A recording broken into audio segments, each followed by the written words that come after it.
Hi Gen Mix, I'm Jamie Bara and you're watching Mix at the beat of our culture.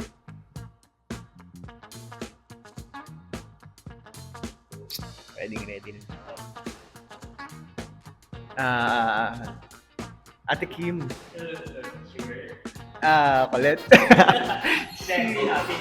Ate Kim. Oo. Di ba? Magaling ako eh.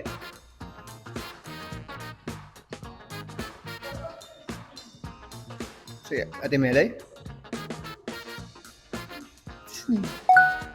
Ay, tama ako. Ate Melay. Ba't mga lumang litrato? si Belle.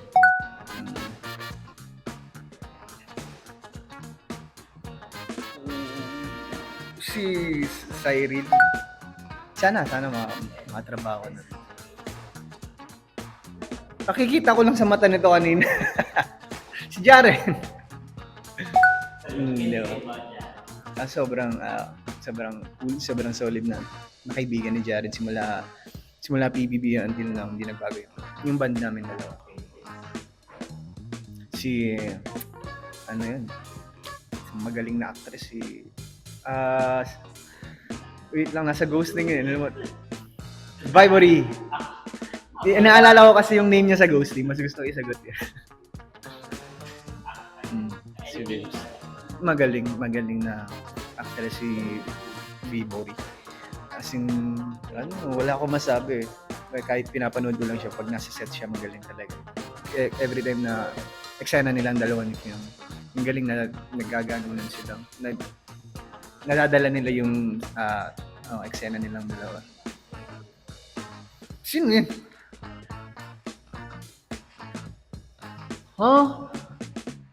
Wait lang wait lang, mama.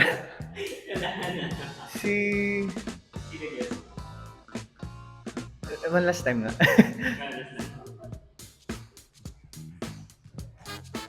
Scobie? Ay, si Vinsoy! Si Vinsoy ba yun? Nag-isa na akong mali. So, si Vinsoy, best friend ko yan. Hindi lang ako familiar dun sa picture. Nanibago kasi ako, ba't parang may kulay yung mata nito? Si Jello. Sure ako dyan. Kay Tonyo. Magaling din si Jello, sobrang natural nung pagiging yung pagpapatawa sa kanya, sobrang natural, sobrang likas na sa kanya. So, magaling. Malaki din yung potential. Kaya nagkamali ako kay Binsoy. Si Zach, mabait, magaling. Ang kasi niya yung tahimik lang niya pag nasa set. Pero magaling siya kapag nasa tahimik siya kapag nasa trabaho kami. Pag nasa set siya, magaling. And hindi naman siya ganun, hindi siya mahirap pakisamahan. Si Kuya Pat. Hindi ako maka-get over dun kay Binsoy. At kay Binsoy pa ako nagkamali. Kuya Pat. Si Kuya Pat,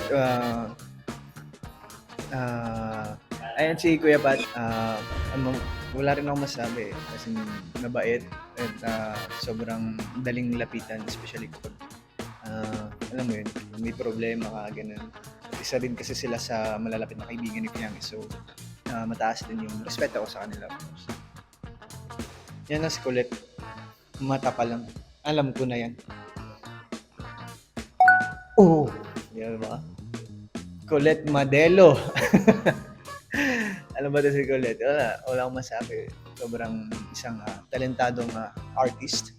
And makulit talaga eh. Yung katunog talaga ng pangalan niya yung ugali ng makulit. Siyempre at the same time mabait pa rin. Sadyang yung kulit naman niya masaya. Yan, sobrang masiyahin tao. So, si Rain. Diba? Rain, go away.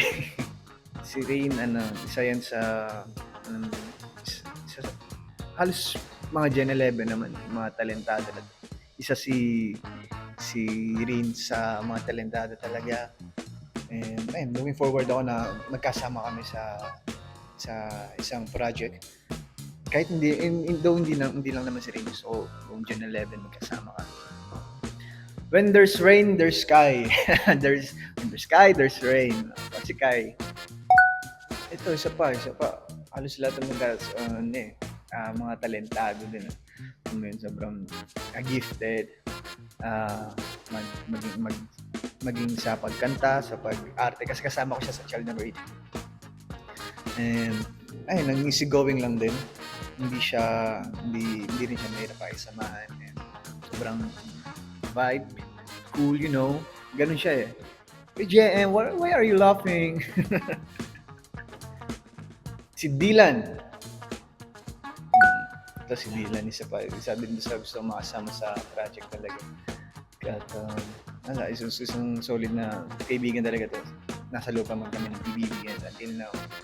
And madalas pa rin naman kami magkasama, especially pag basketball. Si Papa ko. Si Papa P, of course. Si Papa ko, di ba mo? Yan, si Papa P. Idolo to, sobra. And I think halos lahat naman ng new gen artist, iniidolo ang isang Yolo Pascual, di ba? Pogi mo tol. Si Quiz Don, si Cap Donnie. Isa din to. Guwapo na, mabait pa. Totoo. And ayun, hindi rin siya mahirap kausapin, hindi rin siya mahirap lapitan. Hindi intimidating yung dating niya, sobrang down to earth. And saludo ako dito. Si Papa yan, si Boy ka na. Si Kuya Bong. And si Kuya Bong wala akong masabi, sobrang bait ni Kuya Bong, mapa off or on ka man ng camera. Hindi sa loob o sa labas man ng set. Sobrang bait ni Kuya Bong. Kahit nagkakasalubong lang kami dito sa Showtime. Sobrang bait. To the point na siya pa yung nag-a-approach sa akin. Kasi alam niyo, may hiyain ako. So, sa ganung fact, sobrang bait mo. Isa sa mga biggest idol ko dito sa industriya. Kumalik, hindi mo lang nila. Ba't si Binsoy? Grabe ka!